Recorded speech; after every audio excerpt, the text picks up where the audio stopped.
Boa noite a todos, obrigada pela presença. Hoje a gente vai continuar a palestra com o Edmar Silva, da loja Fênix, Teosófica Fênix, de Brasília. O tema da palestra é os apelos da alma, os comentários do livro Subida do Monte Carmelo, do São João da Cruz. Edmar, muito obrigada pela presença novamente. Está com você a palavra. Agradeço o convite, né? Tô quase membro honorário do GET, né? Porque não sei, não sei quantas palestras. Essa é a vantagem de ser amigo da coordenadora, né? A gente fica em vantagem, né, para ser convidado para a palestra. Obrigado pelo convite, brincadeiras à parte, eu fico feliz e honrado. Espero que a gente possa passar um bom material. Bom, sou amigo da atual coordenadora e amigo de muitos anos do coordenador anterior, né, Sandro? Já, já dividimos quarto em seminários, né? Já temos uma longa história de amizade. Bom, então, creio que nós teremos poucas pessoas da loja Fênix hoje, né? A Raquel até já comentou, hoje é aniversário do nosso irmão Alexandre Rosenwald e vários irmãos foram comer pizza, né? Para comemorar o aniversário dele. E vem caindo, né? Esse final de pandemia, esperamos, né? Final de pandemia, vem caindo muito a participação na loja. E da semana que vem nós voltaremos também às reuniões presenciais. Já há uma conversa na loja se a gente vai conseguir fazer reuniões mistas, né, presencialmente. Eu tenho dúvidas, né, sobre a funcionalidade, sobre a eficiência de tais reuniões, né, reuniões mistas na loja, né, como que ficaria a câmera, se focaria num ponto qualquer, ou teria que ter alguém operando essa câmera. Bom, eu tenho as minhas indagações sobre se daria certo, né? Mas eu creio que, pelo menos de vez em quando, a gente poderia achar um jeito, né, de juntarmos novamente a loja e o GET, né? Tem sido tão bom fazer esse trabalho com vocês, se vocês estiverem achando também, a gente poderia dar um jeito de fazer isso de vez em quando, né? Então, vamos continuar aqui com a segunda parte da palestra do São João da Cruz. Eu vou compartilhar a tela e vou correr rapidamente, praticamente sem comentar. Se você tiver problemas, eu tenho ele aqui também. Hoje eu consigo compartilhar. Então, se você tiver algum problema, tá? Você me pede que eu faça a projeção. Meu Zoom tem apresentado algumas dificuldades. Vamos ver aqui se vai dar certo hoje. Hoje não tem sound, não tem som, né?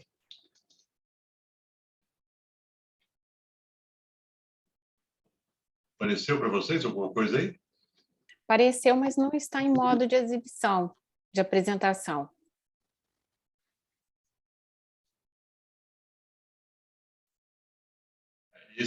Aí, vamos ver se vai. Foi? Não. Tá naquele modo de comentários. É um outro modo de apresentação. Vou fazer uma coisita aqui. Mudou alguma coisa? Não. Porque é engraçado, porque eu tenho um monitor grande conectado ao computador. Lá no monitor grande aparece igualzinho. Aqui aparece num outro modo que não é nenhum desses modos no computador. Aparece um outro modo que não é esses modos, nenhum desses modos básicos do PowerPoint. Agora eu desconectei o computador, o monitor grande, e vamos ver se funciona diferente.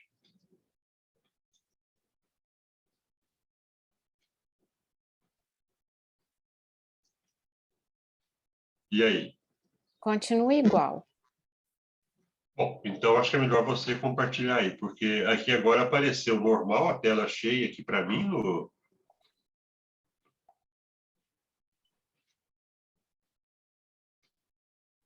Tá aparecendo? Para mim tá.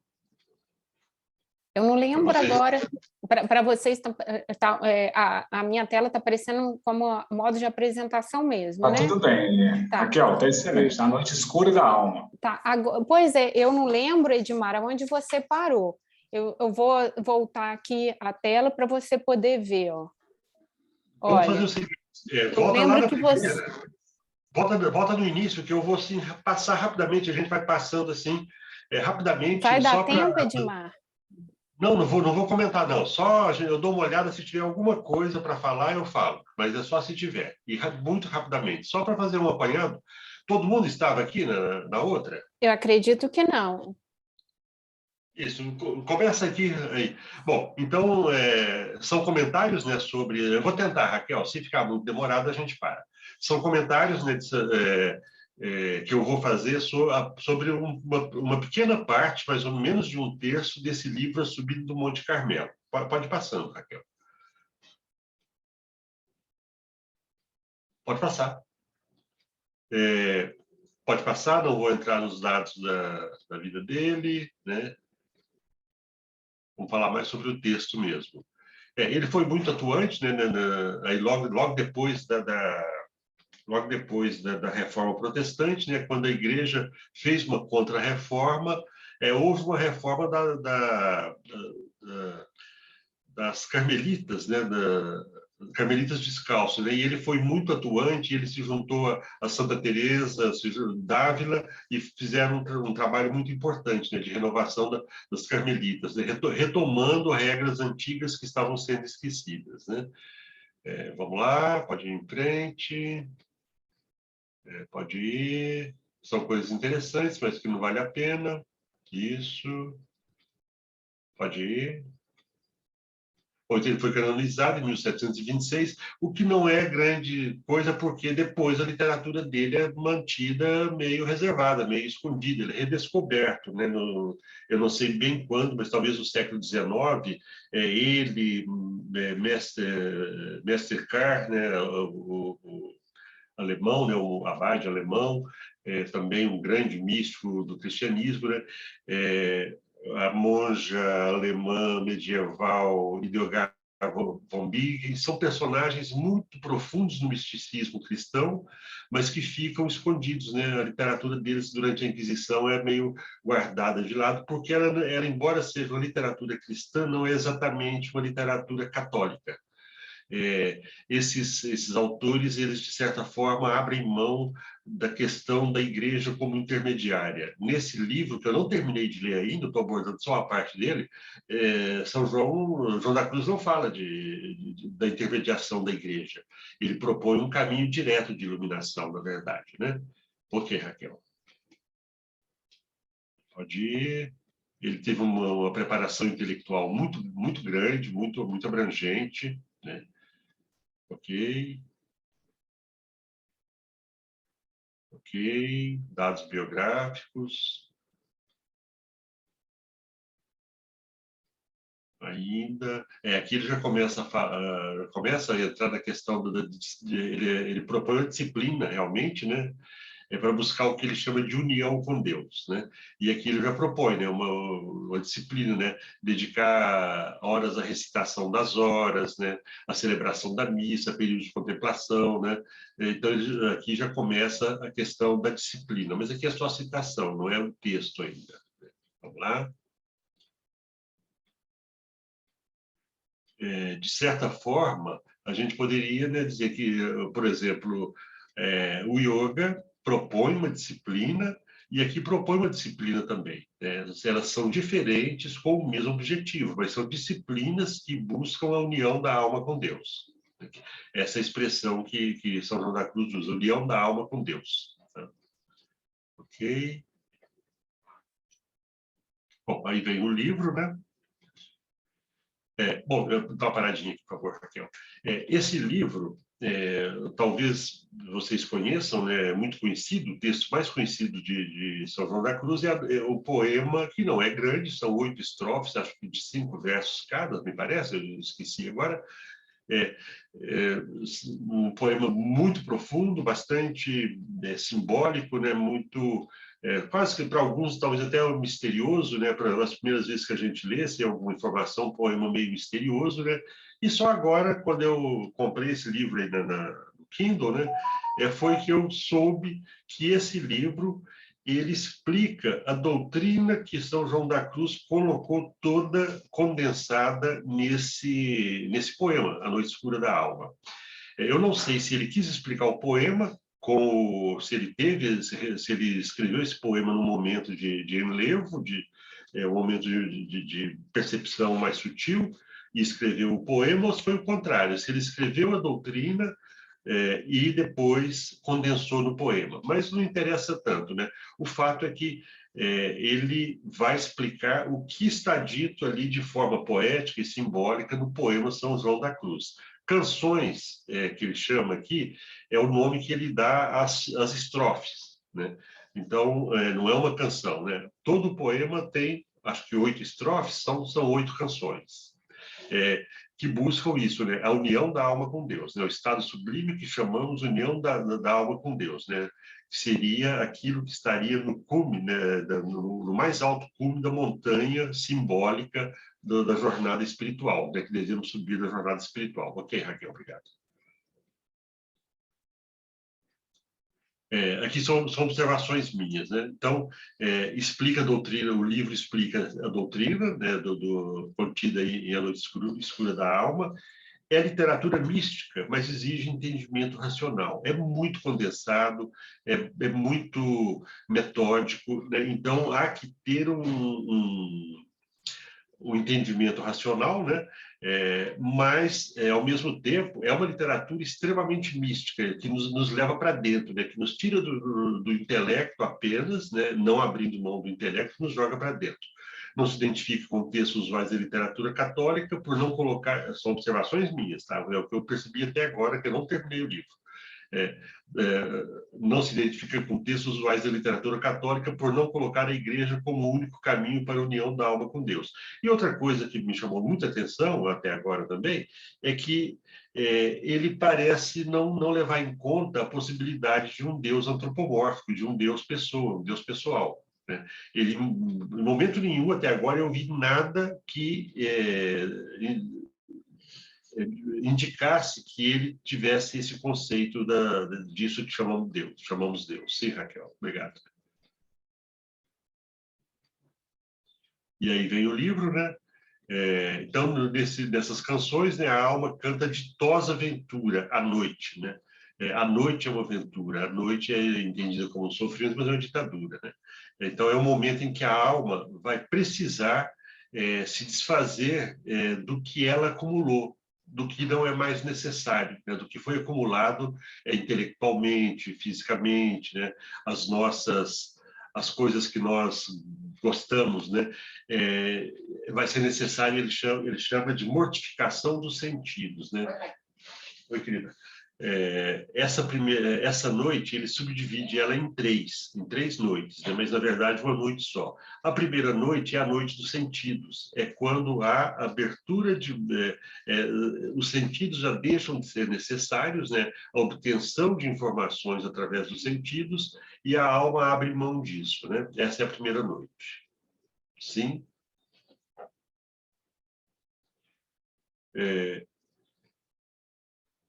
Então, aqui, afrontar trevas, as ditosas almas destinadas a chegar ao estado de perfeição devem, de ordinário, afrontar trevas tão profundas, suportar sofrimentos físicos e morais tão dolorosos que a inteligência humana é incapaz de compreendê-los e a palavra de exprimi-los.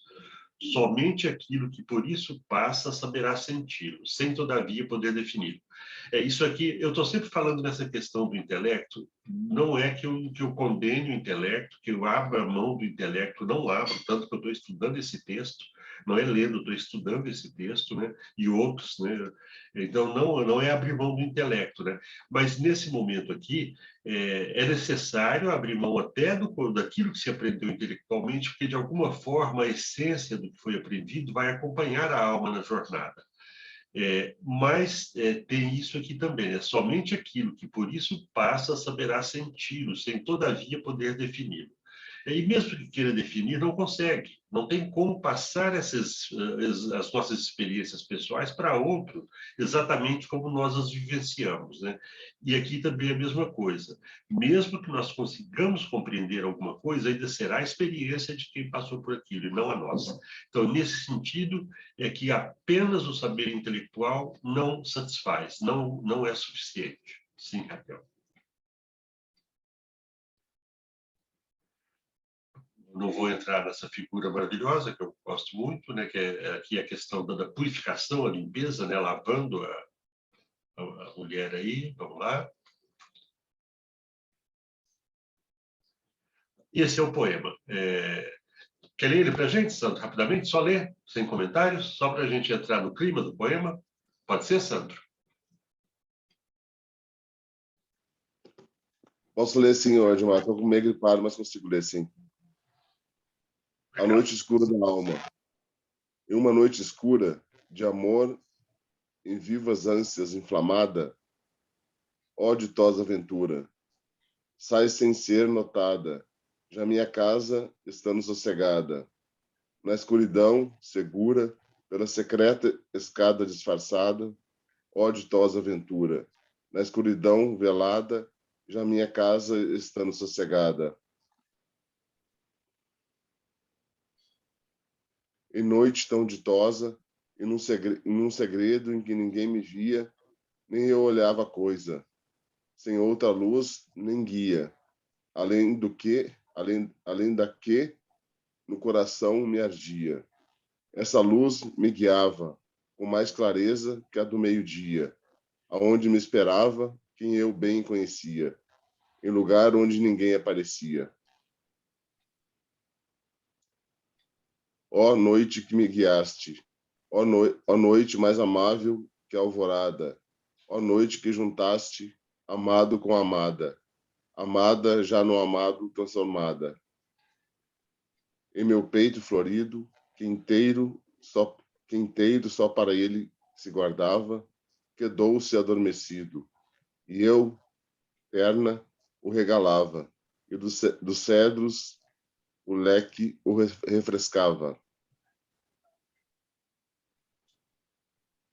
Da meia a brisa amena, quando eu os seus cabelos afagava, com sua mão serena, em seu colo soprava, e meus sentimentos todos transportava. Esquecida, quedei-me, o rosto reclinando sobre o amado. Cessou tudo e deixei-me, largado meu cuidado, por entre as açucenas olvidado. Isso. Eu ia pedir para voltar, esqueci que tinha aqui. Aqui uma primeira observação a respeito do poema, né? Ele é escrito, né, como se fosse uma mulher escrevendo, né? Sair sem ser notada, porque é a alma. Ele está se referindo à alma. Então, por isso, o amado é Deus, né? Isso que ele chama de Deus, né? Então, é o encontro do amado com a amada. Já estando a minha casa sossegada. A casa é aquilo que compreende o mundo dos sentidos. Os sentidos já foram satisfeitos, eles já não têm mais informações interessantes que importem para o caminho para passar para o corpo, né? Para passar para a alma, para passar para o eu superior, né? Então, a casa está sossegada e a alma então vai sair sem ser notada, ela vai em segredo, né? E como ele vai dizer, no escuro, né? Esse escuro ele é definido também, essa escuridão, essa noite ou essas noites, já que são 3 noites em uma, elas são definidas, né? Ele vai definir isso, vou dar um toquezinho sobre isso, ok?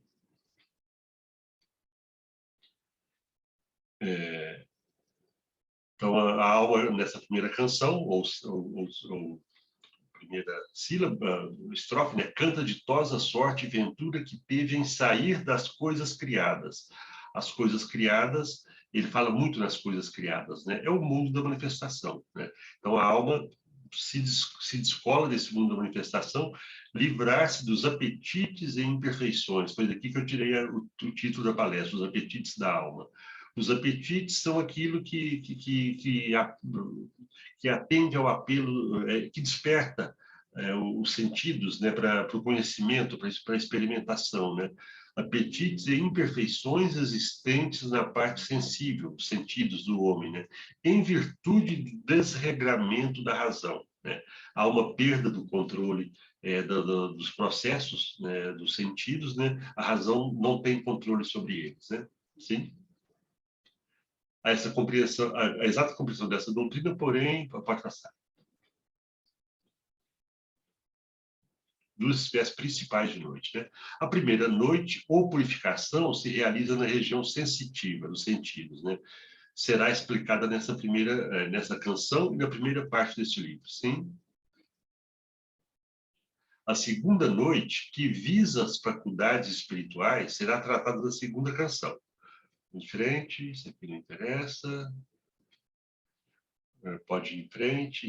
Eu nem cheguei nessa parte Oi, do livro. Edmar, eu acho que você não tinha falado isso na anterior, na outra palestra. Você chegou a passar? Lembro. Eu acho que não. Você está passando tão rápido. Mas você quem sabe, né? Você que dita o ritmo aí. Então tá. Então a primeira noite foi purificação, né? É a purificação em relação, não é nem dos sentidos, né? Porque os sentidos ele usa muito a palavra, então eu vou tocar a partir daqui, então. Ele usa muito a palavra mortificação dos sentidos, que a gente tem que entender bem, né? O que é essa mortificação dos sentidos, né? Não é isso tem a palavra mortificação, ela dá um pouco, talvez, a impressão de que a gente tem que, em determinado momento, partir para a briga com os sentidos, negá-los. Não, eles não podem ser negados. Eles têm um papel, e se esse papel... E existem as necessidades que têm que ser cumpridas, atendidas para que esse papel seja cumprido e para que não fique energia represada, para que não fiquem desejos represados, né? Coisas sem uma compreensão. Senão um dia vai explodir, né? Senão um dia a gente vai parar no psicólogo ou no psiquiatra, né? Então é necessário que isso seja feito no tempo certo, né? E aí entra a parte mais difícil, talvez, né? Mais sensível do caminho espiritual, é perceber o tempo da gente, é perceber a hora de dar um determinado passo, né? Então ele vai falar disso, né? Aqui não interessa falar dessa purificação passiva, até porque eu não estudei ainda, né? A segunda noite visa as faculdades espirituais. Isso aqui a gente vai tratar depois, né? Vamos lá? A primeira noite refere-se aos principiantes quando Deus os começa a pôr no estado de contemplação. Então, aqui já dá uma semelhança aqui com yoga, né? A contemplação, né? Embora talvez conceitualmente a palavra seja usada de forma diferente, né? Dela também participa o espírito, né?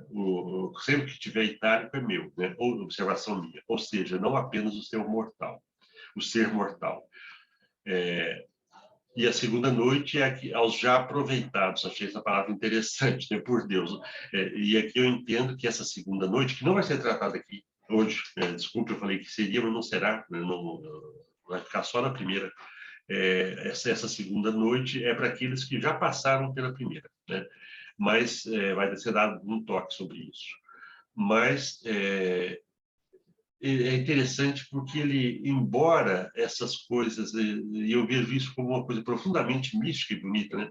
Embora o que é atingido nesse processo por cada um seja mérito do seu desempenho, da sua disciplina, da sua busca, do preparo de cada um, mas ele coloca como graça de Deus. Quando Deus os começa a pôr no estado de contemplação, mas a contemplação só vem depois do discernimento, de abrir mão de determinadas coisas, ou seja, da mortificação dos sentidos, como ele diz. Ok? Se vocês quiserem interromper em algum momento, desde que a gente não demore muito, fique à vontade, tá? Deixa eu tirar uma barrinha daqui para ela não perturbar.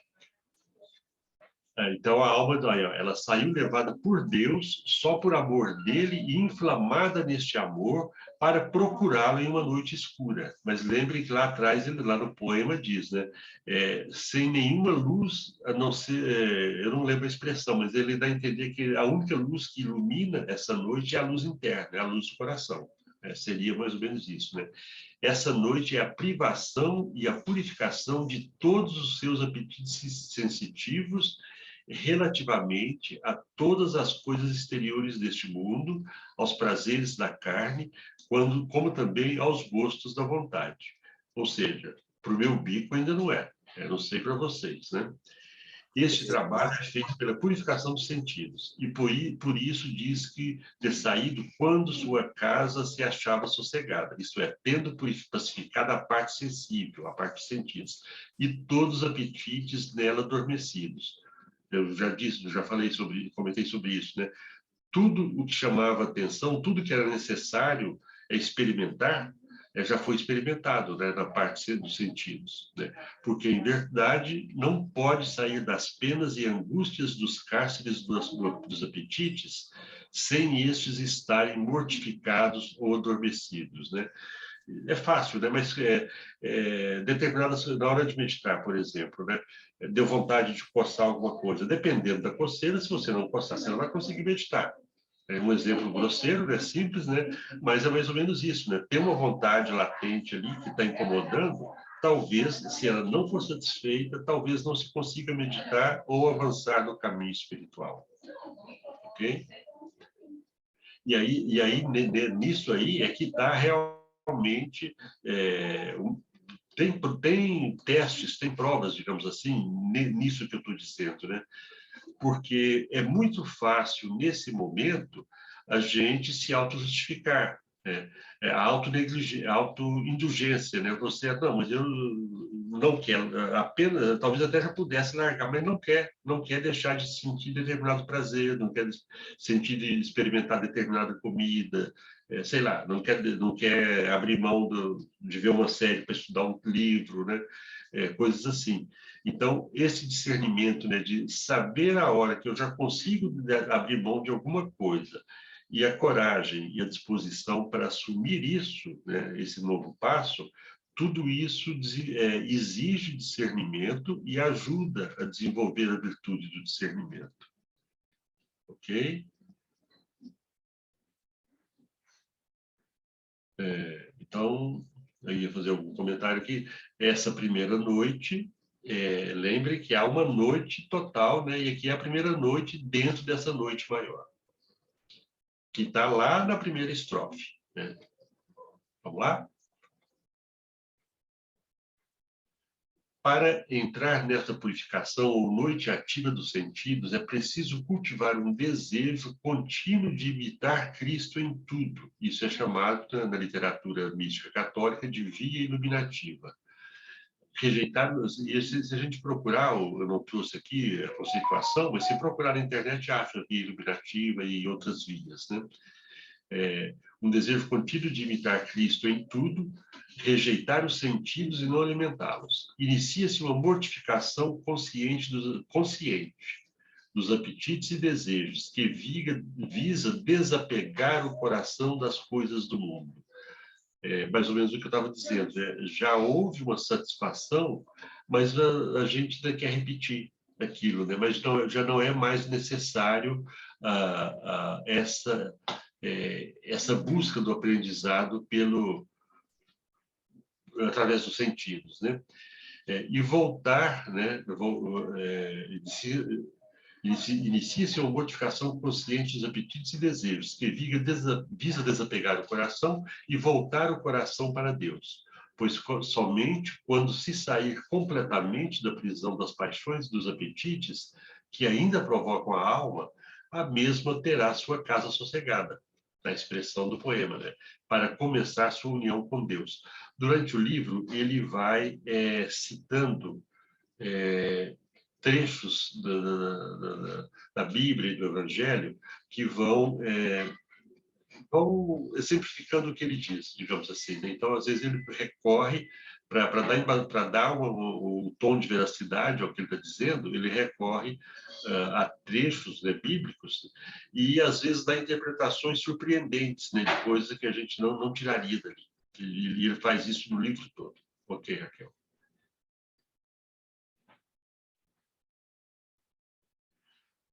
Eu trouxe o conceito, né? A via iluminativa, que é a iluminação da mente purificada para que possa intuir as grandes verdades da fé. O amor de Deus, fortalecido pela mortificação dos amores desregrados, é que abre o olho da mente para que possa receber a iluminação do Espírito Santo. Não interessa aqui a linguagem, né? Se é Espírito Santo, se é eu superior, se é Bud, né?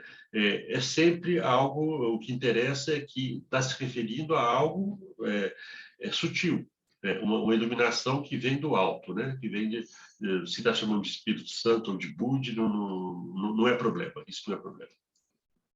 Ok? Só mesmo para a gente relembrar, vamos lá. Então, aqui começa a ficar bem interessante. 3 razões para chamar de noite esse processo de purificação dos sentidos e apetites. Quanto ao ponto de partida, pois renunciando a tudo que possuía, a alma priva-se do apetite de todas as coisas do mundo. Então, isso é uma escuridão para os sentidos. Então, essa é a primeira noite. Escuridão para os sentidos, porque a alma fechou a porta dos sentidos. Então, é um processo, abriu-se mão de algo que dava segurança. Seguir esse guia, digamos assim, fornecidos pelos sentidos, isso era um roteiro de vida. Então, abre-se mão desse roteiro de vida para entrar em um outro nível de experiência. Sim? Quanto havia... Tchau, querida, vai com Deus. Minha filha indo embora aqui. Quanto havia a tomar outra razão para chamar de noite, né? Quanto havia a tomar para atingir o estado da união. Esta via é a fé. Noite verdadeiramente escura para o entendimento. Achei que eu tinha falado isso, Raquel, mas é interessante, né? A fé é uma noite para... Eu também acho. Agora que eu me dei conta, mas foi tão bom ter esse retorno. Eu acho que fica legal. Isso aqui é muito legal, muito interessante isso aqui. A fé, e é muito interessante que a gente pensa na fé como algo luminoso, algo que ilumina. Mas a fé pura, a fé verdadeira, ela, na verdade, seria uma noite, né, da maneira como ele está dizendo, porque a fé abre mão da razão. A fé verdadeira, ela abre mão ela não é racional. É abrir mão de outra coisa que nos dá segurança, ou pensamos que nos dá uma segurança. Na verdade, nos dá uma segurança até esse momento. A partir desse momento, essa segurança tem que ser esquecida. E isso nos leva a alma para um caminho novo, para um caminho que ela não conhece e sem o guia do entendimento. Então, por isso é uma noite, né? E de certa forma, parece que essa noite é até mais sofrida do que a terceira que vem aí. Sim, Raquel. A terceira razão se refere ao término, né, ao qual a alma se destina. Termo que é Deus, ser incompreensível e infinitamente acima das nossas faculdades, e que por isso mesmo pode ser denominado uma noite escura para a alma nesta vida. Então, olha só, fechou uma porta, uma escuridão, uma noite. Né? Fechou a porta dos sentidos, uma noite. Mas elas todas compondo uma noite só. A fé, já que abriu mão também, não só dos sentidos, mas da razão também, uma outra noite. E Deus, para nós, simbolicamente, é uma escuridão. Deus é luz. Mas para nós, que dependemos do entendimento, que estamos ainda lidando com o entendimento racional, e que não sabemos, em determinado momento, abrimos mão desse entendimento racional, mas a união ainda não foi conseguida, nesse momento, Deus é escuridão para aquela alma, não em si. Né? Então, são 3 noites, né, distintas, né, que compõem um só caminho. Ok, gente? Vamos lá. Então, acreditar que está ok. No livro de Tobias, eu tinha falado sim, também é interessante aqui. Então, aqui ele buscando lá na Bíblia, né,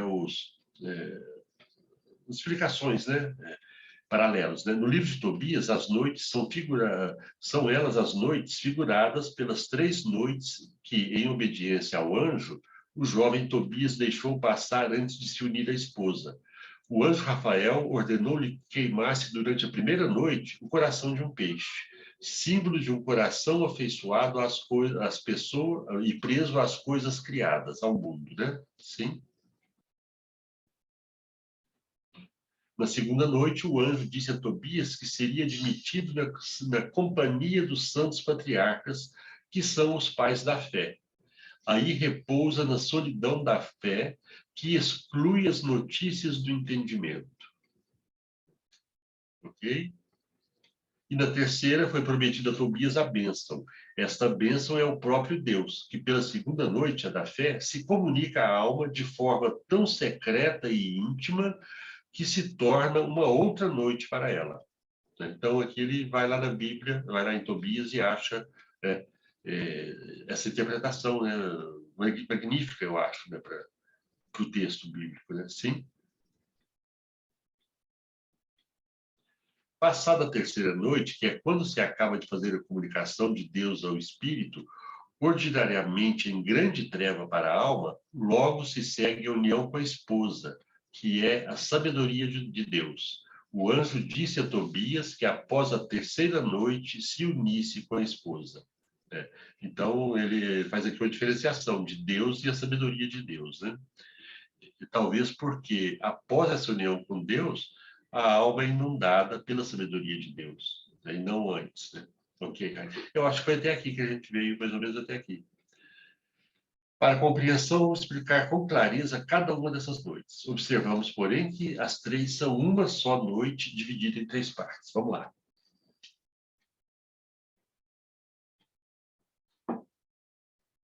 A primeira noite pode ser comparada ao crepúsculo, momento em que já não mais se distingue os objetos entre si, lusco-fusco. A visão, o sentido da visão já não está funcionando. Né? A segunda noite, a da fé, assemelha-se à meia-noite, quando a obscuridade é total. Né? E a alma segue em frente. Né? A única luz que ela tem é a luz interna. Né? A terceira, finalmente, comparada ao fim da noite, e que dissemos ser o próprio Deus, precede imediatamente a luz do dia. E a luz do dia é a capacidade de ver com clareza. É o claro que ilumina a nossa visão. É a luz que ilumina a nossa visão. É a luz do sol. Vejam que coisa poética e bonita, né? E profunda. Né? E com sentido. Sim, Raquel? Então, no capítulo 3, né, declara a primeira, aqui com certeza a gente não viu, declara a primeira causa desta noite, que consiste na privação do apetite em todas as coisas, e dá a razão por que se denomina noite. Ok? Damos aqui o nome de noite à privação do gosto do apetite de todas as coisas. Com efeito, sendo a noite a privação da luz e, consequentemente, de todos os objetos visíveis, ficando a potência visual às escuras e sem nada, assim podemos chamar noite para a alma a mortificação dos apetites, pois a privação de todos eles a deixa na obscuridade e no vazio. E, de certa forma, a gente já falou sobre isso, né? Mas os sentidos, né? Os sentidos e o entendimento, a razão, né? Eles foram o suporte do crescimento espiritual até agora, do aprendizado, né? Eles forneceram o aprendizado, né? Então, daí a gente tira coisas importantes, né? Em relação a qualquer intenção de achar que a matéria é desprezível, né, que a matéria não tem valor. Eu acho que estudante de teosofia, né, quem já estudou um pouquinho, já não tenha mais essa impressão, né, mas reforçando isso, né, valorizando a matéria como objetivo, o mundo das criaturas, como ele chama aqui, né, as coisas criadas, né, como o objeto de estudo que fornece o aprendizado que a alma precisa para essa união com Deus. Então, não pode ser menosprezado, né? O entendimento, o intelecto, como um instrumento mais sutil, mais preciso, de que nós dispomos no nosso nível mortal, para tirar dessa experiência dos sentidos o que nos leva a evoluir, o que nos leva a crescer no caminho. Sim, Raquel? Apetites, através dos órgãos dos sentidos, levam à busca da repetição de experiências que, porventura, foram agradáveis, mas tiveram fim. É a origem dos nossos apegos. Né? Observação minha, né? Quando está em itálico, observação minha.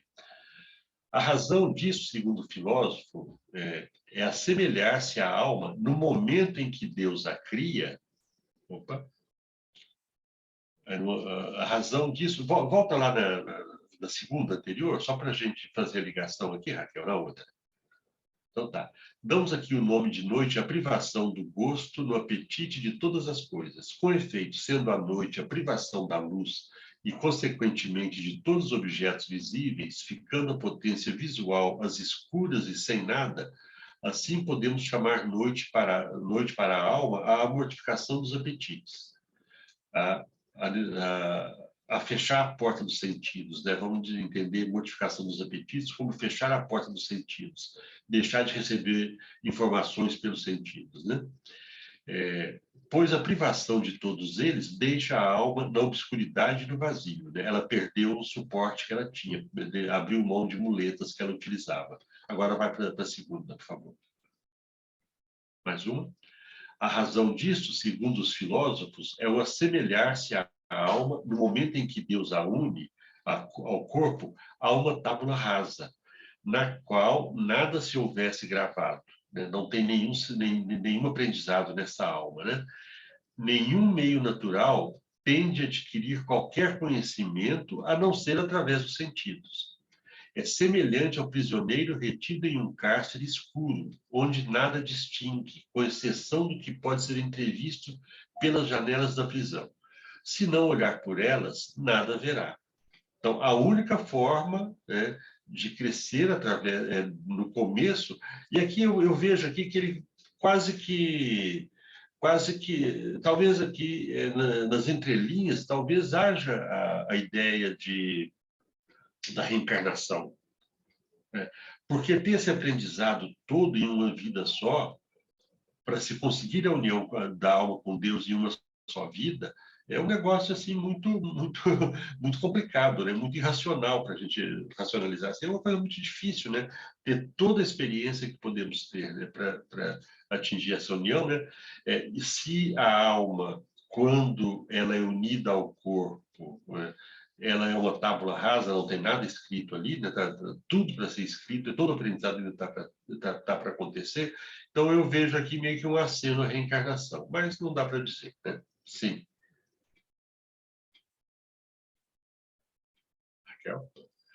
No início da jornada, observação minha, né? No início da jornada, é necessário derrubar a grade da prisão e conhecer tudo o que é feito através dos sentidos, cuja mortificação só poderá ser efetuada depois que já tiverem cumprido seu papel na evolução da alma. Enquanto a alma for tábula rasa, não há evolução.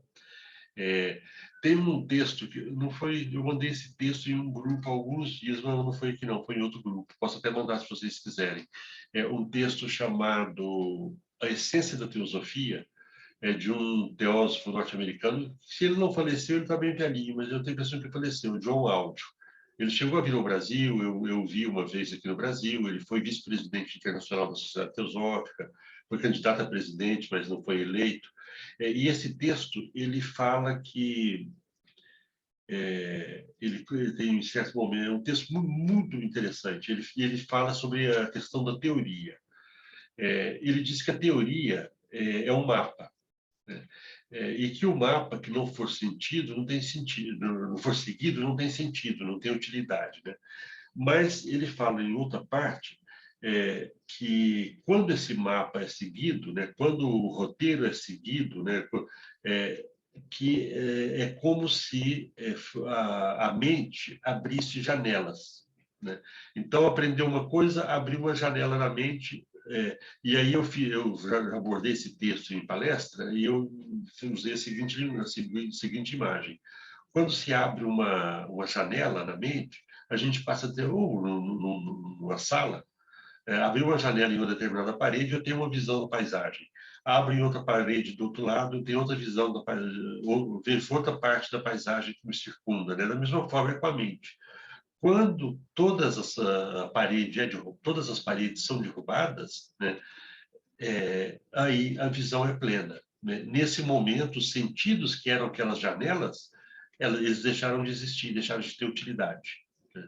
Então, eu acho isso bem interessante.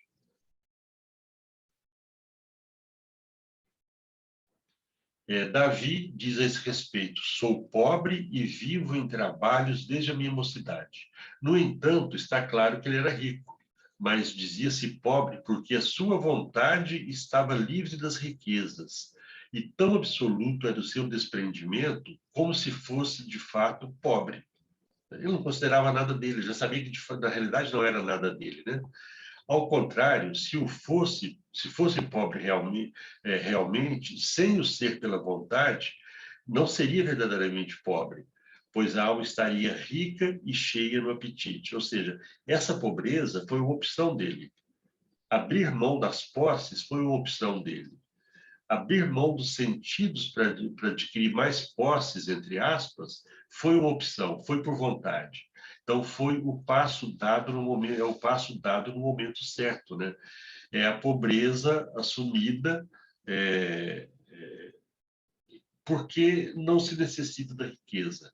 A riqueza não é mais necessária, né? Então, aqui, novamente, uma interpretação interessante que ele traz, né? Então, há um trabalho, e aqui vamos pegar toda pegar isso aqui para a linguagem aqui do texto, né? Esse trabalho é o preparo que se faz desde a mocidade da alma, né? Para adquirir a riqueza que depois se abre mão, né? Trabalha, mas depois aquilo já não é mais necessário, né? O conhecimento que foi acumulado já não é mais necessário. E aí a alma volta a ser pobre, ou volta a ser criancinha, né? Para pegar outros textos bíblicos, né, de Jesus, né, que fala que tem que se voltar a ser uma criancinha, né? Só assim se entra no reino do céu. É quando volta a pureza. Aquelas coisas até impuras que nos instruíram, a gente abre mão delas, né? Ok?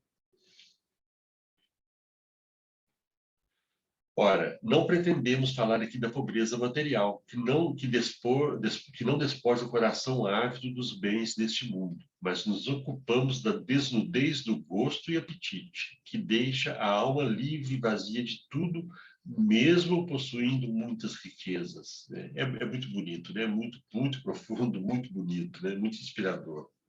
Acho que não tem nem o que comentar aqui, né?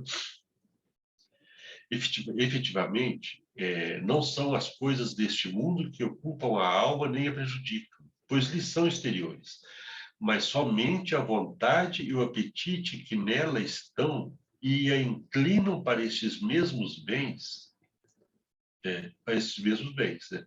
Ou seja, isso aqui é um pouco sutil, eu considero um pouco sutil, né? Não é a coisa do mundo em si que nos prejudica, é a minha atração por elas. A vontade, a minha ligação com elas, o meu apego por elas, né? A coisa do mundo é a coisa do mundo, né? A minha alma é minha alma. Embora tudo seja uno, mas nesse nível nosso, essas coisas podem ser separadas, né? Quando possível, né? Então, não são as coisas deste mundo que ocupam a alma nem a prejudicam, pois eles são exteriores, mas somente a vontade e o apetite que estão na alma e que inclinam a alma para estes mesmos bens, para as coisas do mundo, né? Nós escolhemos as coisas exteriores através ou por conta dos apetites, né? Isso é observação minha, né? Ok? Vamos explicar agora como convém à alma sair de sua morada na noite escura dos sentidos, a fim de alcançar a união divina. Vamos lá. trata de quão necessário seja passar de veras a alma pela noite escura dos sentidos, que é a mortificação dos apetites para chegar à união divina, ok? A razão da necessidade de atravessar a noite escura está em que dois contrários, segundo o ensinamento da filosofia, não podem subsistir ao mesmo tempo num só sujeito. Ora, as trevas que consistem no apego às criaturas, ou seja, ao mundo criado, né, as coisas manifestadas, né, o mundo manifestado, as trevas que consistem no apego ao mundo e a luz que é Deus são opostas e dessemelhantes. É o pensamento de São Paulo escrevendo aos Coríntios. Que pode haver de comum entre a luz e as trevas? Portanto, se a alma não rejeita todas as afeições das criaturas, não está apta a receber a luz da união divina. Aqui bem claro, né? Ele só interpreta, né? Não só usa realmente, né? O texto bíblico não tem linguagem simbólica, né? É direto, né? Ok. O afeto e o apego da alma à criatura a torna semelhante a esta mesma criatura. Olha que interessante. O afeto e o apego da alma ao mundo criado a torna semelhante a este mesmo mundo criado. Quanto maior a afeição, maior a identidade e semelhança, porque é próprio do amor fazer o que ama semelhante ao amado. É próprio do amor fazer o que ama semelhante ao amado. Davi, vamos fazer uma pausa aqui. Importante também, provavelmente todos vocês já ouviram isso, né? Mas dizendo que abrir mão da afeição não é abrir mão do amor. Afeição é um sentimento muito humano. O amor, no seu sentido maior, é algo que não pode excluir nada. O amor sublime não exclui de jeito nenhum, né? Então, a afeição é o sentimento humano, né, do eu mortal. O amor maior é um atributo da alma, né? Então, como humanos, quando a gente tem que diminuir essa afeição, julga necessário diminuir essa afeição, mas isso não significa rejeição, né? Não significa uma busca de uma separação essencial, né? É importante ter isso em vista. Continuando, Davi, falando dos que colocavam o amor nos ídolos, disse: sejam semelhantes a eles os que os fazem. Sejam semelhantes a eles os que os fazem. E todos os que confiam neles. Assim, o que ama a criatura, no sentido de ter apego, desce ao mesmo nível que ela, e desce, de algum modo, ainda mais baixo, porque o amor não somente iguala, mas ainda submete o amante ao objeto do seu amor. E aqui esse amor não é o amor sublime, né? Não é o amor desinteressado. Deste modo, quando a alma ama coisa fora de Deus, torna-se incapaz de se transformar nele e de se unir a ele. Ou seja, é importante a gente ver o paradoxo, né? Não existe nada fora de Deus, já que há uma unidade, né, baseada nesse Deus, né? Vamos usar essa linguagem aqui, não vamos entrar nesses detalhes, né? Mas tem aquilo que a gente vai abrindo mão, da mesma forma que alguns de nós já paramos de comer carne, alguns já paramos de beber, alguns já procuram fazer certas coisas, ter uma certa disciplina, está abrindo mão de alguns hábitos, né, em prol de uma sublimação, né, de uma elevação, né? Então, aqui, esse que está fora de Deus é aquilo que não interessa a união da alma com Deus. Eu estou só tentando esclarecer que aqui, isso aqui é paradoxal, né? Ok?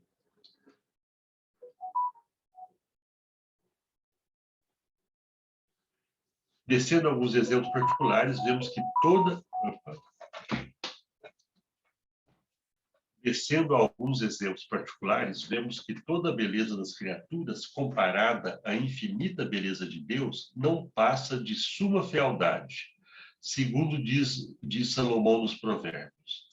A graça é enganadora e vã a formosura. A alma presa pelos encantos de qualquer criatura é sumamente feia diante de Deus e não pode, de forma alguma, transformar-se na verdadeira beleza que é Deus, pois a fealdade é de todo incompatível com a beleza.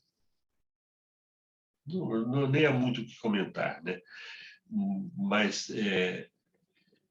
a beleza mais sublime de uma joia, de um homem, de uma mulher, de uma flor, essa beleza, ele está dizendo que essas belezas são feias, né, diante de Deus, né?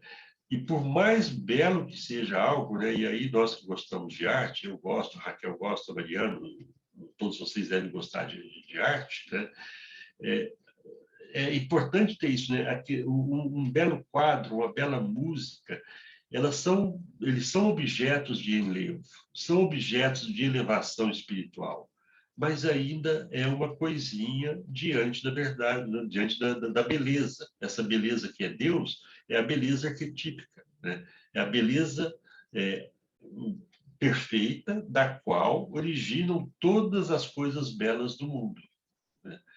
Mas então as coisas belas, elas são feias diante do que é perfeito, porque elas são imperfeitas, embora muitas vezes nos pareçam perfeitas, mas elas são limitadas, né? Então podemos sim admirar aquilo, podemos assim, porque a gente está nesse espírito aqui no texto, né? Não estou impondo nada, né? Para quem se propõe esse caminho, é importante e não é ruim apreciar, admirar, mas não ter o apego àquilo, ou achar que aquilo ali já é um objetivo em si. É um caminho. Essa admiração, esse reconhecimento da beleza, a admiração, o enlevo, são um caminho para atingir esse outro atributo da alma, que ou de Deus, que é a beleza absoluta, né? Vamos lá? Gente, eu estou preocupado se eu estou falando coisas inteligíveis para vocês, tá? Se alguém quiser fazer algum comentário, por favor. Licença, Edmar. Oi. Nossa, tá linda. Eu estou adorando a palestra. Eu só quero te comunicar que são 8h10, tá? Eu não sei quantos slides que faltam, não estou querendo te apressar também, não, mas é só para você ter consciência do tempo, tá? Eu também não sei quantos slides faltam, não. Vamos lá. Você quer que eu veja? Quero, por favor.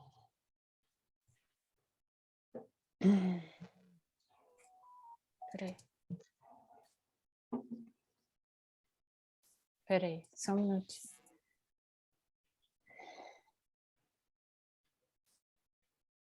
Eu acho, acabou que na hora que eu saí, ele não ficou no slide que eu estava. Então, eu acho que a gente estava no 4, capítulo 4. Era o 4? Sim. Então, aí... Peraí. Nossa, acho que eu meio que me perdi, não sei se eu... Vê o número do último e depois a gente localiza. Então, estou procurando o último. Não sei se você... Não, a gente estava no capítulo 4, não? O último total. Ah, o total 98. Ixi. Tá? Então, só para você ter uma noção. Agora, eu não sei qual que é que a gente estava. Eu tenho a impressão que 98 inclui slides em branco. Aí, ah, desculpa. Então, tá. Tá, então 87, tá? Tá. Então, tá bem. Mas pode ir no seu tempo, era só para te avisar. Agora, eu não lembro qual que a gente estava. Não tinha passado esse, não. É aqui, não é? Estávamos aqui? Sim, sim. O amor, esse aqui a gente já leu, vê o outro. Acho que ia ser esse, tá certo? Sim. Esse já foi lido. Vai. A alma, prendendo seu coração aos bens deste mundo, torna-se viciosa aos olhos de Deus, e assim, ou seja, a repetição, né, das experiências, e assim como a malícia não pode entrar em comunhão com a bondade, também esta alma não se poderá unir perfeitamente ao Senhor, que é a bondade por essência. Toda a sabedoria do mundo, toda a habilidade humana, comparadas à sabedoria infinita de Deus, são pura e suprema ignorância. São Paulo ensina aos Coríntios, a sabedoria deste mundo é estultícia diante de Deus. Não precisa explicar muito, né? Coloca a gente no lugar da gente, né? Com alguma dureza, né? Pode passar. Capítulo 5. Continuação do mesmo assunto. Provas extraídas das autoridades e figuras da Sagrada Escritura para demonstrar quanto é necessário a alma ir a Deus por essa noite escura da mortificação e do apetite, da mortificação do apetite em todas as coisas. Sim? É, portanto, grande ignorância a alma ousar aspirar a esse estado tão sublime da união com Deus antes de haver despojado a vontade do apetite de todas as coisas, naturais e sobrenaturais, que lhe podem servir de impedimento. Nosso Senhor Jesus Cristo, ensinando-nos este caminho, diz por São Lucas: quem não renuncia a tudo que possui pela vontade, não pode ser meu discípulo. É verdade evidente, pois a doutrina ensinada pelo Filho de Deus ao mundo consiste neste desprezo de todas as coisas, a fim de nos tornar capazes de receber a recompensa do Espírito de Deus. Daqui eu acho que só reforça coisas que nós já dissemos, né? Já lemos, dissemos, e não tem muito o que comentar, né? Vamos em frente, para dar tempo da gente conversar também. Ok? Raquel, você que está mais, de vez em quando fala alguma coisa, se em algum momento você quiser que eu pare em algum ponto e comente alguma coisa, ou quiser comentar, fique à vontade, tá? Tá bem, todos ficam livres, né, para poder comentar. Se alguém quiser levantar a mão, né? Sim, sim. A vontade, quando afeiçoada a um objeto, prefere-o a qualquer outro, que seria melhor em si, porém satisfaria menos o seu gosto. Vou reler. A vontade, quando afeiçoada a um objeto, prefere-o a qualquer outro que seria melhor em si, porém satisfaria menos o seu gosto. Né? É a questão do separar o verdadeiro do falso, né? Às vezes preferimos o falso, né? Muitas vezes preferimos o falso, né? E abrimos mão do verdadeiro, né? Então aqui de certa forma está se referindo a isso, né? Gosta mais de uma coisa, então abre mão do melhor por conta daquela coisa de menor valor. Se quiser gozar de um ou de outro ao mesmo tempo, injuriará necessariamente ao que é superior. Se não abre mão totalmente daquele de menor valor, né? Vai injuriar o que é superior. E isto porque estabelece igualdade entre eles, que não são iguais, que são diferentes. Ora, como não há na terra coisa que se possa igualar a Deus, a alma lhe faz muito agravo quando, juntamente com ele, ama outra coisa e a ela se prende. Aqui, lembrando que que ele está falando a partir do ponto de vista do amor que não é sublime, né? Porque esse amor sublime, eu entendo isso, né? Que a gente não deve nunca abrir mão dele, embora a preferência seja por isso que ele chama de se igualar a Deus, né? Mas o amor, não a afeição, o amor ainda deve continuar existindo em relação ao restante da criação, né? Mas que não nos prenda, que isso não nos prenda, sim? Dois dos principais danos causados à alma pelos apetites. Aqui entra uma coisa um pouco nova. Pelos apetites. Um dano privativo e um dano positivo. Vamos lá. Será bom para maior esclarecimento do que foi dito, explicarmos aqui o duplo prejuízo causado à alma pelos sentidos. Primeiro, privam-na do Espírito de Deus. Segundo, fatigam, atormentam, obscurecem, mancham e enfraquecem a alma em que vivem os apetites, segundo a palavra de Jeremias. Dois males fez o meu povo. Deixaram-me a mim, fonte de água viva, e cavaram para si cisternas rotas, que não podem reter as águas. Olha que interpretação, né? Então, deixa a fonte de água viva, talvez no alto de uma montanha, e vai buscar a água do fundo da terra, né? E cava uma cisterna que não consegue segurar essa água, né? E a fonte de água viva jorra sempre, ela não falta, né? Ok? Quanto ao primeiro, volta lá, Raquel, por favor. O primeiro é a privação do Espírito de Deus. A alma é privada do Espírito de Deus. Então, vamos lá.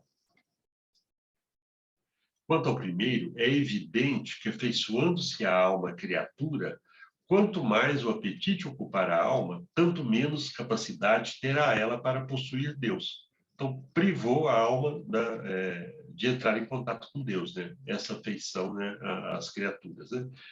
Que relação existe entre a criatura e o Criador, entre o material e o espiritual, entre o visível e o invisível, entre o temporal e o eterno, entre o alimento celeste puro e espiritual e o alimento grosseiro dos sentidos, entre a desnudez de Cristo e o apego a coisa alguma? Quase que precisaria reler, né? Mas a gente está com um pouco corrido, né? Mas então é a questão de discernir o que realmente interessa, né? Se essa afeição às coisas mundanas, né? Se optarmos por ela, nós estaremos nos privando da possibilidade da existência de Deus, da experiência divina, né? Enquanto formos apegados às coisas da Terra. Sim? Que comparação se pode estabelecer entre a fome causada por todas as criaturas, a fome, né, que nos causa, que é o apetite que a gente sente, né, pelas coisas criadas, né? Que comparação pode existir entre isso e a fartura que proporciona o Divino Espírito, né? É aquilo, né, de que Deus é plenitude. O mundo não oferece plenitude, né? Então, não há como comparar a plenitude com o que não é pleno. A perfeição com o imperfeito, não há como comparar. A alma não receberá a fartura incriada de Deus enquanto não houver perdido aquela fome criada de seus apetites. A alma não receberá a fartura incriada de Deus enquanto não houver perdido aquela fome criada de seus apetites. E essa fome não pode ser sufocada. Ela tem que ser satisfeita, mas quando ela for satisfeita, ela não deve mais gerar voltas à busca dessa satisfação. É necessário reconhecer o momento de fazer isso. Pois, como dissemos, não cabe num só sujeito desses dois contrários, que nesse caso são a fome e a criatura. Ok? Tratemos agora do segundo dano, chamado positivo, porque produz 5 principais efeitos. Efeitos. Os apetites cansam, atormentam, obscurecem, mancham e enfraquecem a alma. Talvez, eu não sei se seria o caso de explicar cada um, mas vamos lá. É manifesto. Um abraço, Luiz Maurício. É manifesto que os apetites fatigam e cansam a alma. Assemelham-se às crianças inquietas e descontentes que sempre estão pedindo à sua mãe. Ora uma coisa, ora outra, e jamais se satisfazem, sim?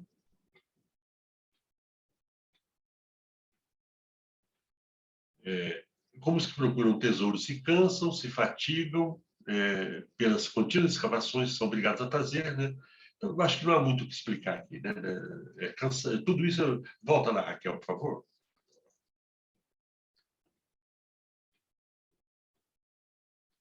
Isso. Então, o cansaço, né? De tanto, claro, que de tanto buscar, né? Uma hora cansa. Que uma hora, alguém que, suponhamos, um apaixonado que está sempre buscando pelo objeto da sua paixão, né? Pela mulher que ele sente paixão, né? Uma hora vai se cansar, né? Quando ele tiver muitas negativas, né? Ou quando for só paixão e essa paixão for satisfeita, vai cansar também. Né? Os apetites cansam, né? Porque a paixão seria o apetite, não seria amor, né? Atormentam, né? Porque a falta das coisas, né, que se julga necessárias, né, geram ansiedade, geram tormenta, né, tormento para a pessoa, né, obscurecem, porque não se vê outras necessidades. Por conta das necessidades menores, abre-se mão do que nós viemos fazer nessa vida, né? Mancham e enfraquecem a alma. Mancham porque, digamos, o pecado, né, as coisas que são pecaminosas, né, são manchas, de certa forma, né? E enfraquecem também porque todo o esforço vai naquilo, né? Se busca a nutrição somente na matéria, né? Abrindo mão disso, digamos, né, dessa nutrição, né, divina, né, do alimento divino. Então, acho que a gente pode passar por as explicações aqui já demos uma ideia, né? Vamos lá, cansaço, sim. A alma é como um doente febril, cuja sede aumenta a cada instante, que não se sentirá bem enquanto a febre não houver passado, né? Ok? Uhum.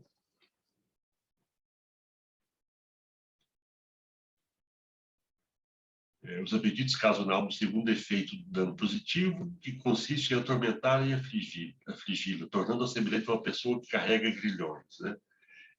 Davi diz, né, laços de pecado, isto é, de apetites desregrados, me cingiram por todas as partes. Cercaram-me como abelhas com seus aguilhões, né, os apetites, né? Cercaram-me os desejos, né? Cercaram-me abelhas, pungindo-me com seus aguilhões, e se incendiaram contra mim como fogo em espinhos. O fogo da angústia e da dor se aviva em meio dos espinhos dos apetites. O terceiro dano é a obscuridade e cegueira. Assim como os vapores obscurecem o ar e interceptam os raios solares, ou como o espelho embaciado não pode refletir com nitidez a imagem que lhe é apresentada, assim como a água turva não pode reproduzir distintamente os traços do rosto que nela se mira, todo o entendimento negativo dos apetites também ele fica perturbado, né?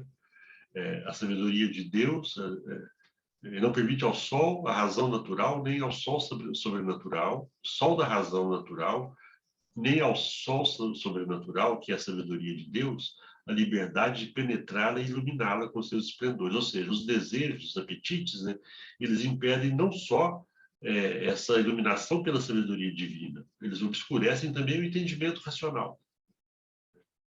Atua dos dois lados.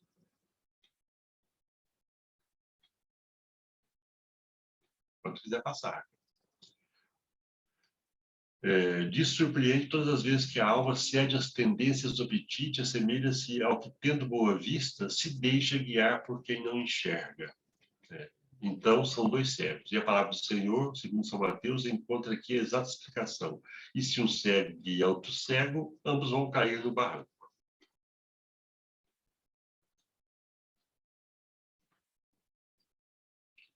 O quarto dano, que faz os apetites sujam e mancham. Segundo o ensinamento eclesiástico, quem tocar o piche ficará manchado dele. Ora, tocar o piche é satisfazer com qualquer criatura o apetite de sua vontade. Criatura aqui no sentido de coisa criada, de coisa passageira, de coisa não perene, né? Algo que um dia vai deixar de satisfazer, né? E aqui, voltando daquilo que eu falei da questão de pecado, né, pegando a linguagem cristã, né, o ato, né, seja para a satisfação de um apetite, um ato desse, ele deixa uma mancha na alma, né? Deixa um karma. Talvez aqui seja um pouco, tenha aqui talvez alguma referência ao karma, né? Que fica uma coisa para ser limpa depois. Sim? E, por fim, os apetites entibiam e enfraquecem a alma. Entibiar, né, tem o mesmo sentido de enfraquecer, quase, né? Tirando-lhe a força de progredir e preservar a virtude. Porque está envolvido, está gastando energia com os apetites, né? Então deixa se voltar para o superior, né? Tal é o quinto. Com efeito, se a força do apetite é repartida, seu vigor se torna menos intenso do que se fosse concentrado inteiro em um só ponto. esse consciência, que eu demorei um pouco a ter uma noção sobre isso, nem sei se eu tive a noção correta. Mas o apetite concentrado em uma só coisa, digamos, um fanatismo, né? Um fanatismo por qualquer coisa, por um time de futebol, por uma religião, por uma divindade, né? Esse fanatismo, toda a energia é gasta com ele. Então, e se for uma coisa falha, se for uma coisa que não traga plenitude, que não traga boas experiências, a energia é gasta ali, não sobra energia para ir em busca de coisas melhores. Né? Quanto mais são numerosos os objetos em que se reparte, tanto menos intensidade de afeto se emprega em cada um deles. E a coisa, então, o apego fica menos intenso, né? Verifica-se assim este axioma da filosofia: a força unida tem mais poder do que a dividida. Ou seja, a força do desejo concentrada, ela é mais forte do que o desejo dividido. Isso aqui é bem para pensar, né? Por conseguinte, se a vontade gasta sua energia em algo fora da virtude, necessariamente se tornará mais fraca na mesma virtude. Quer dizer, eu estava interpretando, né, isso de dividir o desejo em várias coisas, né, mas ele tá se referindo, na verdade, eu percebi agora, entre dividir com desejo pelas coisas superiores e pelas coisas inferiores. Né? Então, tem que concentrar em uma coisa só, para não enfraquecer a alma na sua busca. Ok? Evidentemente, os apetites não trazem... Raquel, eu acho que vai ter que parar, né? Os apetites não trazem à alma bem algum, mas, ao contrário, roubam o que possui. Acho que não tem tanta coisa aqui, não. Você que sabe, Raquel? Desculpa, eu não entendi. Você está querendo parar? Eu estou deixando você coordenar. Peraí, deixa eu ver quantas horas. São 8h30. Agora, eu não sei quantos slides aqui faltam. Eu não sei. Era 86, né? Se você der uma fechadinha, a gente vê quantos faltam. Estou tentando.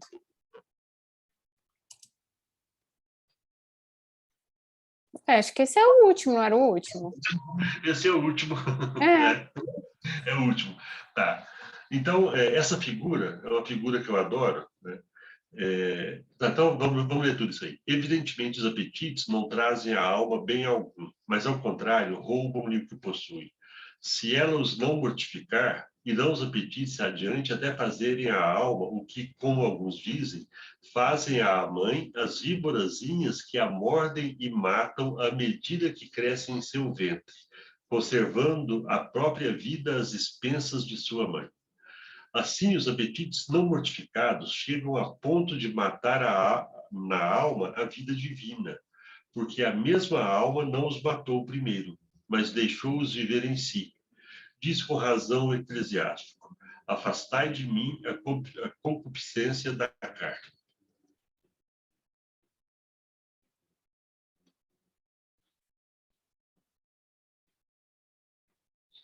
Essa figura é uma figura da alquimia, né? Eu adoro essa figura. Ela tem tanta coisa aqui, mas a gente pode pegar a ideia central, até porque eu não sei das coisas que estão aqui, eu capto aqui razoavelmente a ideia central dela, né? Na alquimia, animais terrestres, eles simbolizam a matéria, né? Animais do ar, né, simbolizam a mente, simbolizam já coisas mais sutis, né? Então, tem uma outra figura que tem um cão, uma espécie de um cão, com uma águia voando, mas acorrentada a ele. Né? Isso simbolizaria a ligação do superior com o inferior. Né? Ligados, né, e impossível de separar um do outro. Né? Aqui nós temos o rei. Né? O rei, o ouro, o sol, eles simbolizam o princípio superior nessas figuras de alquimia. E o animal terrestre, o lobo, simboliza a matéria. Então, o que é aqui no primeiro plano? Né? O lobo comendo o rei. Né? O lobo, a matéria, né? O rei, o eu superior, o princípio superior, sendo engolido pela matéria. Né? E tendo, a partir daí, que atender aos apetites dessa matéria. Quem vai comandar, a partir do momento em que ele engolir, quem vai comandar vai ser a matéria, né? Então, é necessário que haja toda a experiência dessa matéria, toda a experiência que o rei precisa ter dentro do lobo, até que ele descarte esse lobo, descarte essa matéria, não precise mais dela. E lá, na parte superior, a gente tem esse lobo sendo queimado e o rei saindo intacto. Eu entendo o fogo na simbologia alquímica, muitas vezes, né, ou quase sempre, e isso a gente vai ver em outros locais, né? O Espírito Santo é simbolizado pelo fogo, né? O fogo do Espírito Santo, né? O fogo purifica, né? Nas práticas médicas antigas, né? Durante muito tempo, a flambagem, né? Queimar álcool e jogar um objeto metálico ali, né? Eu cheguei a fazer isso na minha época de faculdade, eu sou dentista, né? A gente fazia, às vezes, naquela época não tinha AIDS, não tinha preocupação com hepatite, não tinha Covid, não tinha essas coisas, né? Então, se fazia nas clínicas das faculdades, fazia nos consultórios, né? Flambagem, né? Purificava aquele instrumento pelo fogo. Ali, aquela matéria está sendo purificada. De certa forma, ela está sendo eliminada do espírito, purificada pelo espírito, e o eu superior sai intacto. Passou pela experiência dentro do lobo e está intacto. De certa forma, isso é o mesmo roteiro da subida do Monte Carmelo, né? É o mesmo roteiro do yoga, é o mesmo roteiro da alquimia, de todas essas propostas de jornada espirituais, né? Genuínas, né? Propostas genuínas de jornada espiritual. Gente, muito obrigado, estou à disposição de vocês. Raquel, você está no comando.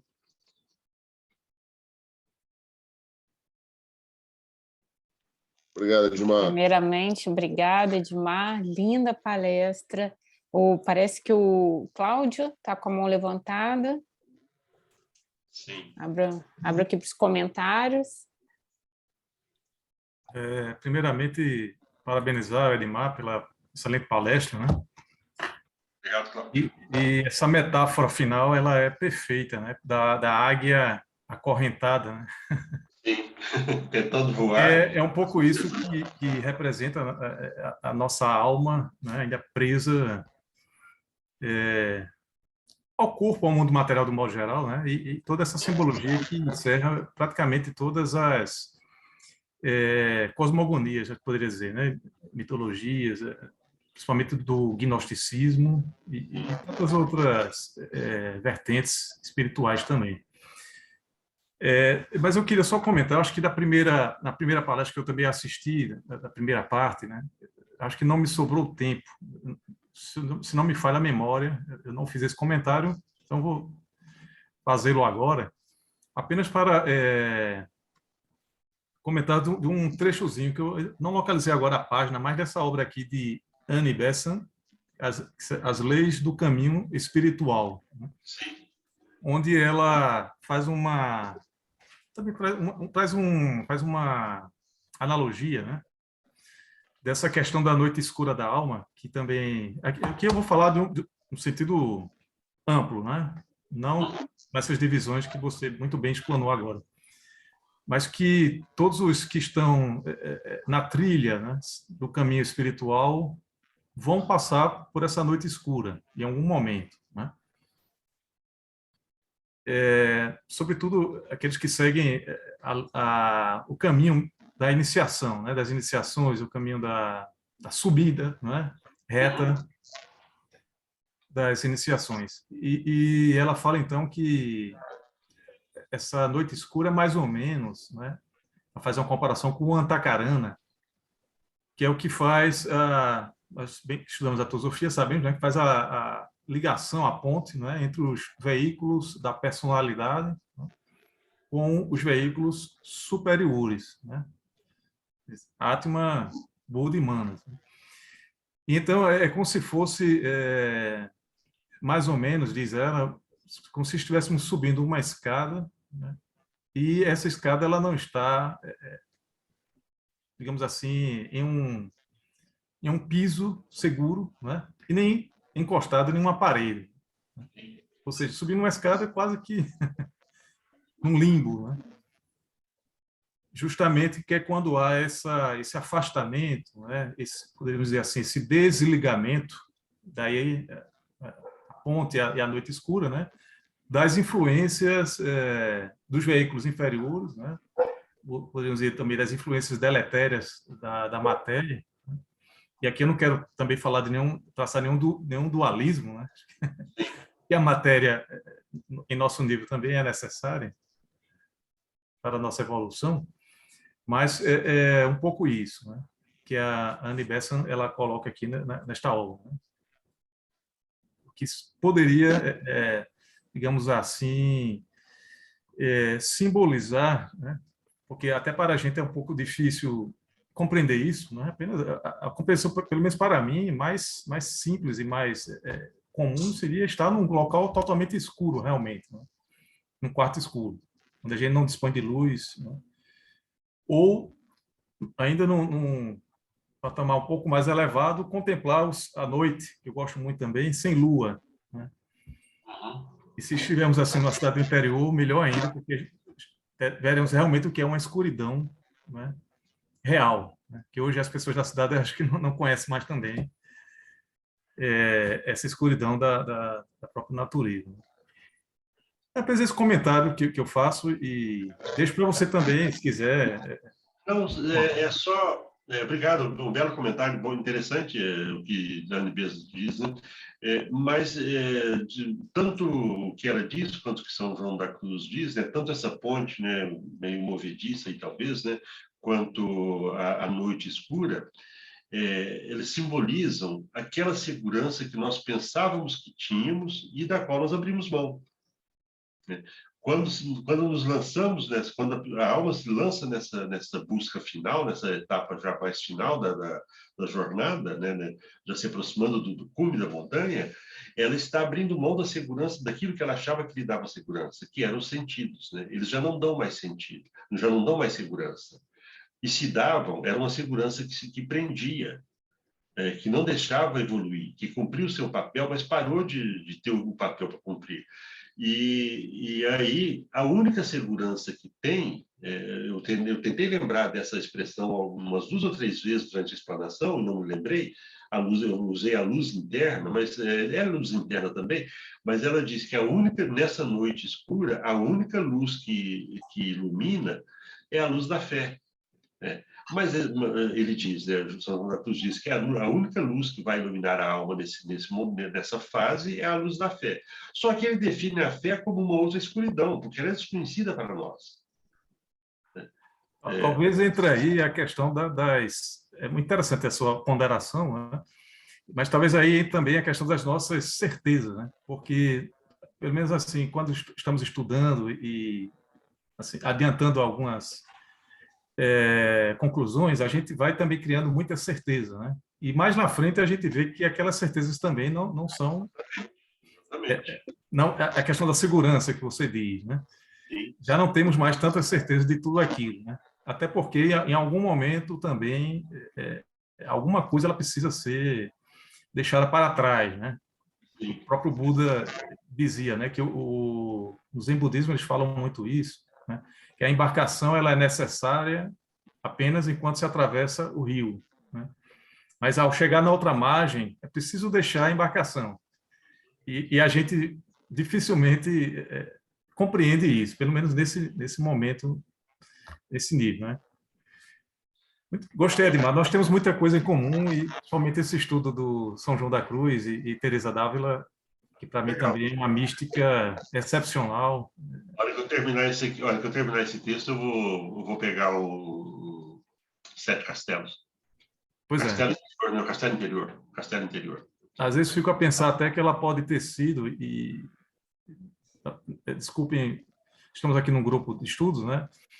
E isso não é dito por ninguém, mas a própria encarnação da Virgem Maria, né? De Maria, de tão elevada que ela foi, né?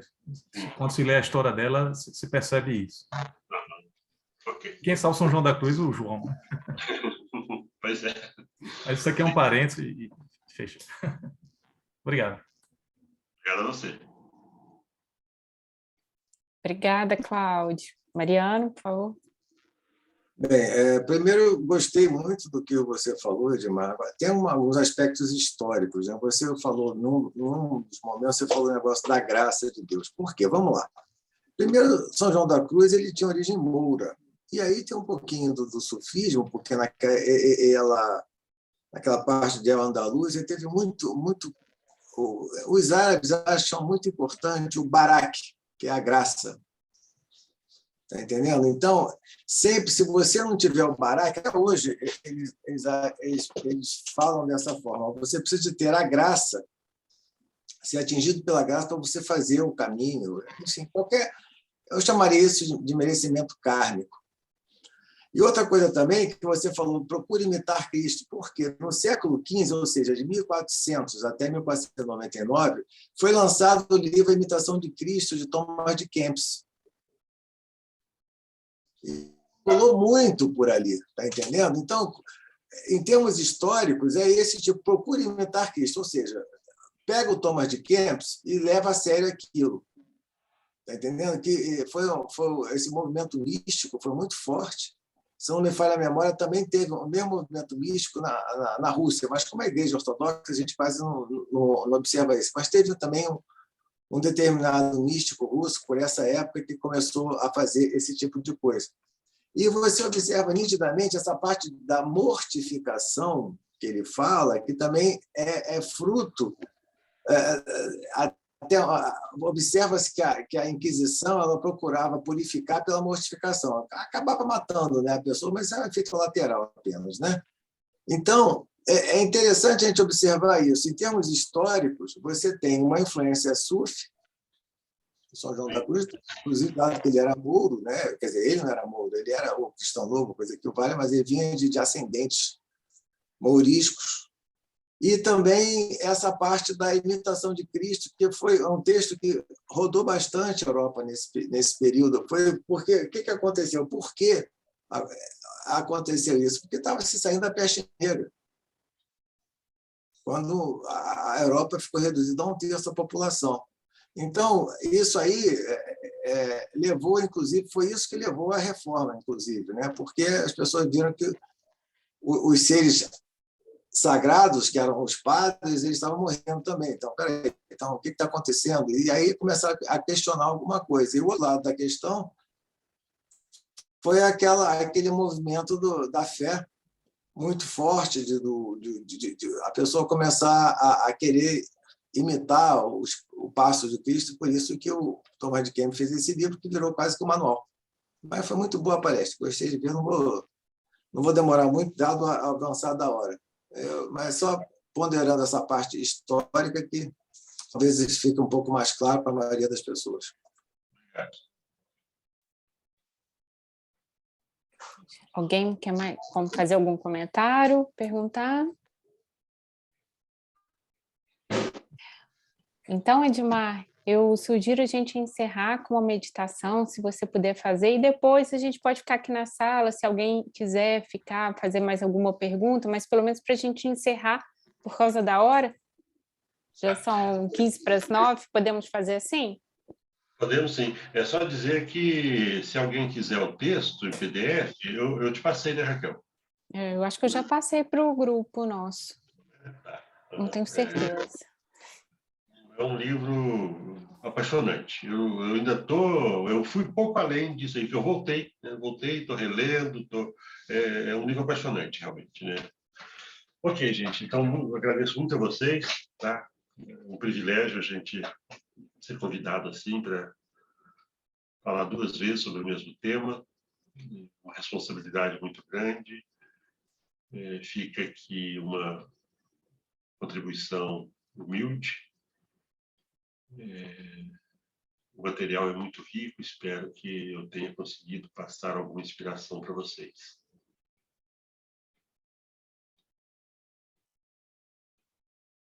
Vamos agradecer por esses instantes de troca, de busca da sabedoria.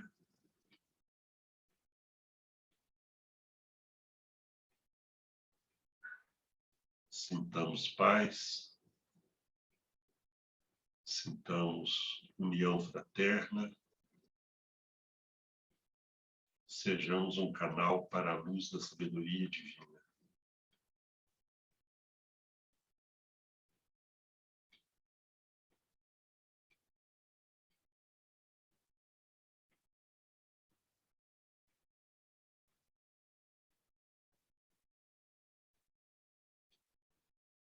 Ó vida oculta que vibras em cada átomo, ó luz oculta que brilhas em cada criatura, ó amor oculto que tudo abranges na unidade.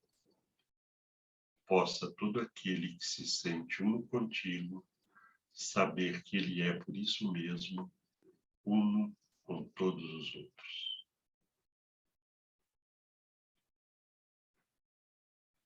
Paz a todos os seres, em todas as dimensões.